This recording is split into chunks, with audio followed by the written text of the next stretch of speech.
നമസ്കാരം. പശ്ചിമേഷ്യയെ ആകെ യുദ്ധഭീതിയിലേക്ക് തള്ളിവിട്ട് ഇസ്രായേൽ നടത്തുന്ന സൈനിക നീക്കങ്ങൾക്ക് ഇന്ന് ഒക്ടോബർ 7-ാം തീയതി ഒരാണ്ട് തികയുകയാണ്. ഇസ്രായേൽ പ്രദേശത്തേക്ക് കടന്നു കയറി ഹമാസ് പ്രവർത്തകർ നടത്തിയ ആക്രമണത്തിന് തിരിച്ചടി നൽകാൻ തങ്ങൾക്ക് അവകാശമുണ്ടെന്ന വാദം അത് ഉയർത്തിക്കൊണ്ട് ഗാസയിൽ ആക്രമണങ്ങൾ ആരംഭിച്ച സൈനിക നടപടി ഇപ്പോൾ പശ്ചിമേഷ്യയിലേക്ക് ആകെ വ്യാപിച്ചേക്കും എന്ന നിലയിൽ പുരോഗമിക്കുകയാണ്. ഇത് മിഡിൽ ഈസ്റ്റിനെ ആകെ പ്രതിസന്ധിയിലാക്കും. അങ്ങനെ പശ്ചിമേഷ്യ കലുഷിതമാകുമ്പോൾ ലോകത്തിൻ്റെ വിവിധ ഇടങ്ങളിൽ ഇസ്രായേലിനെ അനുകൂലിക്കുന്നവരും അതോടൊപ്പം തന്നെ എതിർക്കുന്നവരുമൊക്കെ തന്നെ വ്യത്യസ്തങ്ങളായിട്ടുള്ള പരിപാടികൾ ലോകമെമ്പാടും തന്നെ ആസൂത്രണം ചെയ്യുന്ന ഒരു ദിവസമാണ് ഇന്ന് ഒക്ടോബർ 7. ലോകമെമ്പാടും വലിയ ജാഗ്രതയിലും അതുപോലെ തന്നെ കനത്ത സുരക്ഷയിലുമാണ്. പ്രത്യേകിച്ച് ഇസ്രായേൽ സ്ഥാപനങ്ങളും ഒപ്പം തന്നെ ഇസ്രായേൽ എംബസിയും അടക്കം വിവിധ രാജ്യങ്ങളിൽ വലിയ രീതിയിലുള്ള കനത്ത സുരക്ഷാ സംവിധാനങ്ങളൊക്കെ തന്നെ ഒരുക്കിയിട്ടുള്ളപ്പോൾ ഇപ്പോഴിതാ മറ്റൊരു ഞെട്ടിക്കുന്ന വാർത്ത ഇപ്പോൾ ഡെൻമാർക്കിൽ നിന്നും പുറത്തു വന്നിരിക്കുകയാണ്. ഡെൻമാർക്കിലെ ഇസ്രായേൽ എംബസിക്ക് സമീപം വലിയൊരു സ്ഫോടനം നടന്നിരിക്കുന്നു എന്നുള്ള റിപ്പോർട്ടാണ് ഇപ്പോൾ അന്താരാഷ്ട്ര മാധ്യമങ്ങളെല്ലാം തന്നെ പുറത്തുവിടുന്നത്. ഡെൻമാർക്കിലെ ഇസ്രായേൽ എംബസിക്ക് അതിനടുത്തുള്ള ഒരു റെസിഡൻഷ്യൽ കെട്ടിടത്തിന് സമീപമാണ് സ്ഫോടനം നടന്നതെന്നാണ് ഡെൻമാർക്കിലെ പ്രാദേശിക മാധ്യമങ്ങൾ റിപ്പോർട്ട് ചെയ്യുന്നത്. പ്രത്യേകിച്ചും അന്താരാഷ്ട്ര മാധ്യമങ്ങളിൽ പോലും ഇത് വാർത്തയായിട്ടുണ്ട്. Times of Israel, Times of India അടക്കമുള്ള അന്താരാഷ്ട്ര മാധ്യമങ്ങൾ പോലും ഈ വാർത്ത ഇപ്പോൾ വലിയ രീതിയിൽ ചർച്ചയാക്കിയിട്ടുണ്ട്. ടൈംസ് ഓഫ് ഇസ്രായേലിൽ വന്നിരിക്കുന്ന വാർത്ത അതിൻ്റെ മലയാളം ഇങ്ങനെയാണ്: ഡെൻമാർക്കിലെ ഇസ്രായേൽ എംബസിക്ക് സമീപം പുതിയ സ്ഫോടനം റിപ്പോർട്ട് ചെയ്തിരിക്കുകയാണ്. ഡെൻമാർക്കിലെ ഇസ്രായേൽ എംബസിക്ക് സമീപം ഒരു പുതിയ സ്ഫോടനം നടന്നതായിട്ടാണ് ഇപ്പോൾ ഡെൻമാർക്ക് പോലീസ് വ്യക്തമാക്കുന്നത്. ഇസ്രായേലിനെതിരായിട്ടുള്ള ഹമാസിൻ്റെ ആക്രമണത്തിൽ ആ ആക്രമണത്തിൻ്റെ 1-ാം വാർഷികത്തോടനുബന്ധിച്ചായിരുന്നു ഡെൻമാർക്കിലെ ഇസ്രായേൽ എംബസിക്ക് നേരെ ഈ ഒരു സ്ഫോടനം ഉണ്ടായിരിക്കുന്നത്. ഡെൻമാർക്കിലെ ഇസ്രായേൽ എംബസിയിൽ നിന്ന് ഏകദേശം 500 മീറ്റർ അതായത് യാർഡ് അകലെയാണ് ഈ ഒരു സ്ഫോടനം നടന്നിരിക്കുന്നത്. 5 ദിവസത്തിന് ശേഷമാണ് കെട്ടിടത്തിന് സമീപം 2 സ്ഫോടനങ്ങൾ ഉണ്ടായിരിക്കുന്നത്. 2 സ്വീഡിഷ് പൗരന്മാർ അറസ്റ്റിലായി. ഇസ്രായേൽ എംബസിയിലെ സംഭവവുമായിട്ട് നേരത്തെ എന്തെങ്കിലുമൊക്കെ തന്നെ ബന്ധമുണ്ടോ എന്ന് തങ്ങളിപ്പോൾ തീർച്ചയായിട്ടും അന്വേഷിക്കുകയാണ്. എന്നാൽ നിലവിൽ ഇതങ്ങനെയാണെന്നതിന് ഒരു സൂചനയും തന്നെ ലഭിച്ചിട്ടില്ല. റിപ്പോർട്ട് ചെയ്യപ്പെട്ട ആ സ്ഫോടനം വെടിവെപ്പ് മൂലമാകാമെന്നാണ് ഇപ്പോൾ വിലയിരുത്തുന്നത്. കോപ്പൻഹേഗൻ പോലീസ് ഇൻസ്പെക്ടർ ട്രൈൻ മൊല്ലർ മാധ്യമ പ്രവർത്തകരോട് പ്രതികരിച്ചത് ഇങ്ങനെയാണ്: ഒക്ടോബർ 1-ന് സ്റ്റോക്ക്ഹോമിൽ ഇസ്രായേൽ എംബസിക്ക് സമീപം സ്ഫോടനം നടന്നിരുന്നു. ഇപ്പോഴിതാ ഡെൻമാർക്കിലുമാണ് ഈ ഒരു സ്ഫോടനം നടന്നിരിക്കുന്നത്. ഒക്ടോബർ 2-ന് ഡെൻമാർക്കിൽ നടന്ന ആ സ്ഫോടനത്തിലും അതുപോലെ തന്നെ അതിൻ്റെ തലേ ദിവസം സ്റ്റോക്ക്ഹോമിലെ ഇസ്രായേൽ എംബസിക്ക് സമീപം നടന്ന ആ വെടിവെപ്പിലും ഇതിനൊക്കെ പിന്നിൽ ഇറാന് പങ്കുണ്ടോ എന്ന് സ്വീഡൻ്റെ രഹസ്യാന്വേഷണ ഏജൻസിയായിട്ടുള്ള സാപ്പോ ഇപ്പോൾ പറയുന്നുണ്ട്. കാരണം കഴിഞ്ഞ കുറച്ച് ദിവസങ്ങൾക്ക് മുൻപ് തന്നെ ഇറാൻ പറഞ്ഞത് ലോകമെമ്പാടും തങ്ങൾക്ക് ഇസ്രായേലിൻ്റെ സ്ഥാപനങ്ങളെ ആക്രമിക്കാൻ കഴിവുണ്ട് എന്നുകൂടി പറയുമ്പോൾ ഏതായാലും ഇപ്പോൾ നടന്നിരിക്കുന്ന ഈ ഒരു സ്ഫോടന പരമ്പരയും അതും ഈ അന്വേഷണത്തെക്കുറിച്ച് ഇപ്പോൾ ഡെൻമാർക്ക് പോലീസ് ഇപ്പോൾ അന്വേഷണം ആരംഭിച്ചു കഴിഞ്ഞതായിട്ടാണ് ഇപ്പോൾ നമുക്ക് പ്രാദേശിക മാധ്യമങ്ങളിൽ വരുന്ന വാർത്താ റിപ്പോർട്ടുകളിലൂടെ മനസ്സിലാക്കാൻ സാധിക്കുന്നത്. നിരവധി ആളുകൾ കസ്റ്റഡിയിലായതായിട്ടും സ്ഥിരീകരിക്കുന്ന വാർത്തകൾ തന്നെയാണ് ഇപ്പോൾ അവിടെ നിന്ന് പുറത്തു വന്നുകൊണ്ടിരിക്കുന്നത്. ഈ ഇരട്ട സ്ഫോടനങ്ങൾ റിപ്പോർട്ട് ചെയ്യപ്പെട്ടതിനെ തുടർന്ന് 3 പേരെ അറസ്റ്റ് ചെയ്തതായിട്ട് പോലീസ് അറിയിച്ചിട്ടുണ്ട്. അതിൽ തന്നെ ഈ കോപ്പൻഹേഗൻ സെൻട്രൽ സ്റ്റേഷനിൽ ട്രെയിനിൽ വെച്ച് തന്നെ 2 പേരെ അറസ്റ്റ് ചെയ്തു. ഇത് കൂടാതെ തന്നെ കോപ്പൻഹേഗനിൽ മറ്റൊരിടത്ത് വെച്ച് മറ്റൊരാളെ കൂടി പോലീസ് നേരത്തെ തന്നെ അറസ്റ്റ് ചെയ്തിട്ടുണ്ട്. ഇതാണ് പ്രാദേശിക മാധ്യമങ്ങൾ ഇപ്പോൾ റിപ്പോർട്ട് ചെയ്യുന്നത്.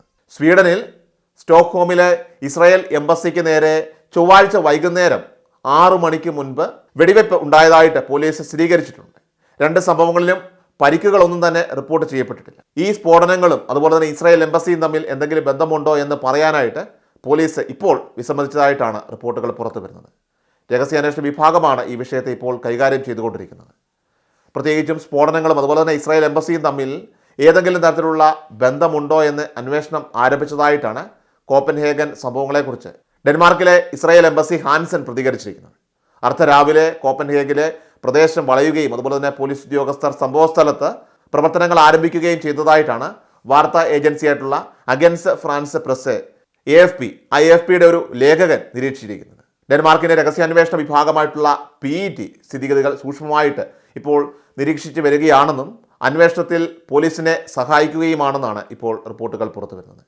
തങ്ങൾ സുരക്ഷയെക്കുറിച്ച് ഇസ്രായേൽ എംബസിയുമായിട്ട് സംഭാഷണത്തിൽ ഏർപ്പെട്ടിട്ടുണ്ടെന്നും ഇത് കൂടാതെ തന്നെ നിരവധി ജൂത സ്ഥലങ്ങളുമായിട്ട് ബന്ധപ്പെട്ടുകൊണ്ട് ഇതിനകം തന്നെ നടപ്പിലാക്കിയിട്ടുള്ള നിരവധി സുരക്ഷാ നടപടികളുടെ തോത് അതിപ്പോൾ നിരന്തരം വിലയിരുത്തിക്കൊണ്ടിരിക്കുകയാണെന്നുമാണ് PET AFPക്ക് നൽകിയ പ്രസ്താവനയിൽ പറയുന്നത്. ഏതാനും മണിക്കൂറുകൾക്ക് മുൻപ് എംബസിക്ക് സമീപം നടന്നിരിക്കുന്ന ആ ഭയാനകമായിട്ടുള്ള സംഭവം തങ്ങളെ ഞെട്ടിച്ചുവെന്ന് ഡെൻമാർക്കിലെ ഇസ്രായേൽ അംബാസിഡർ ഡേവിഡ് അക്കോവ് ഇപ്പോൾ എക്സിൽ പങ്കുവച്ചിരിക്കുകയാണ്.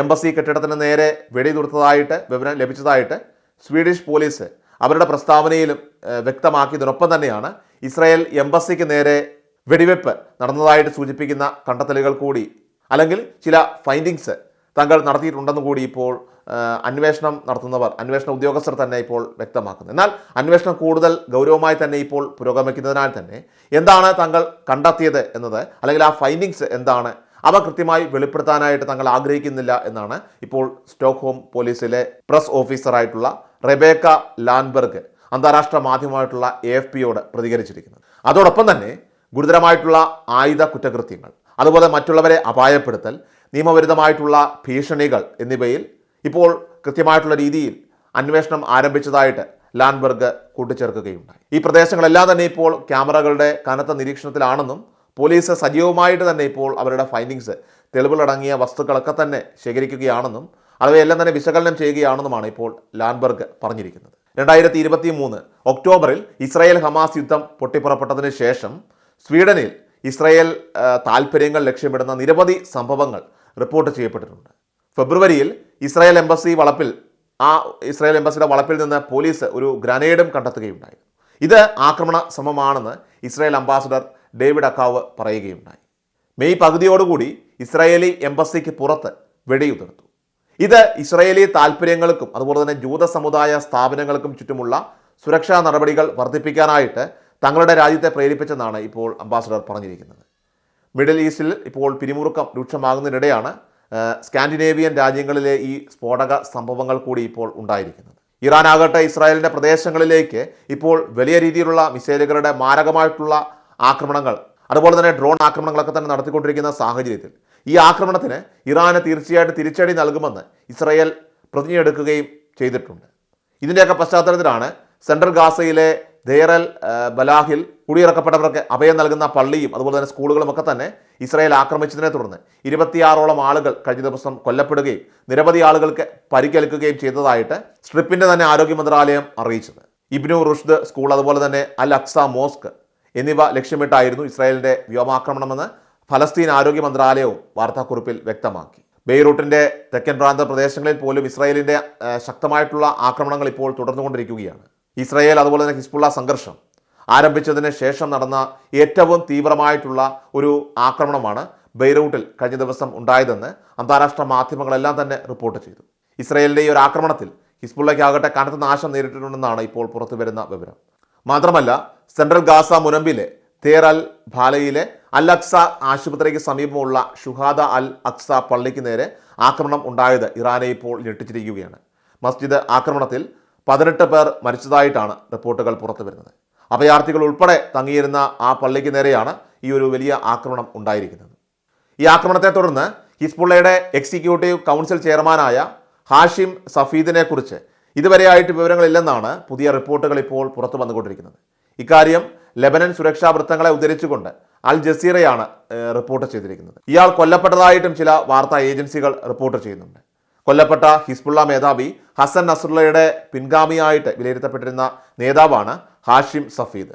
ഹിസ്ബുള്ളയുടെ സെക്രട്ടറി ജനറലായിട്ട് നസ്രുള്ളയുടെ പിൻഗാമിയായി സഫീദിൻ എത്തുമെന്ന വിലയിരുത്തലുകൾക്കിടെ ഇപ്പോൾ ഹാഷിം സഫീദിനെ കുറിച്ചുള്ള പുതിയ വിവരങ്ങളാണ് പുറത്തു വന്നുകൊണ്ടിരിക്കുന്നത്. എന്നാൽ ഹാഷിം സഫീദിനെ കുറിച്ചുള്ള വിവരങ്ങളില്ല എന്നുള്ള വാർത്തകളെ അല്ലെങ്കിൽ ഇവയെല്ലാം തന്നെ കിംവന്തികൾ എന്നാണ് ഹിസ്ബുള്ളയുടെ മീഡിയ ഓഫീസ് പുറത്തിറക്കിയിരിക്കുന്ന പ്രസ്താവനയിൽ പറയുന്നത്.